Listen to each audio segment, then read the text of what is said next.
Original বায়োমেনিক সেবনে আপনার লিঙ্গের আকার আকৃতি বৃদ্ধি পাবে, আপনার সহবাসের সময় বহুগুণে বেড়ে যাবে এবং আপনার বীর্য পাতলা থেকে ঘন হয়ে যাবে। কাস্টমারের নিরাপত্তার জন্য বায়োমেনিক্স এই ক্যাপের ওপরে প্রোটেকশন সিল দ্বারা ইনটেক করা থাকে।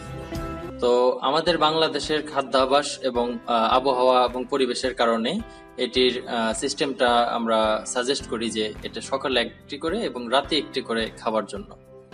এরপরেও বয়স, ওজন এবং উচ্চতা ভেদে খাবারের নিয়মের পরিবর্তন করা লাগতে পারে। তো সেক্ষেত্রে আমাদের যে স্ক্রিনে দেখানো নাম্বারটি দেখতে পাচ্ছেন সেই নাম্বারে কল দিয়ে আমাদের অভিজ্ঞ চিকিৎসকের পরামর্শ নিয়ে নিতে পারেন। একটি বোতলে 60 পিস ক্যাপসুল থাকে। সবকটি ক্যাপসুল আপনাদের ঢেলে দেখাচ্ছি। লক্ষ্য করে দেখুন, প্রতিটি ক্যাপসুলের গায়ে বায়োমেনিক্স লেখাই আছে, দেখতে পাচ্ছেন BIOMINX। একটি ক্যাপসুলের জন্য প্রতিটি বোতলে একটি করে সিলিকা জেল থাকে, সেবন করবেন না এবং বোতলে শেষ ক্যাপসুল থাকা পর্যন্ত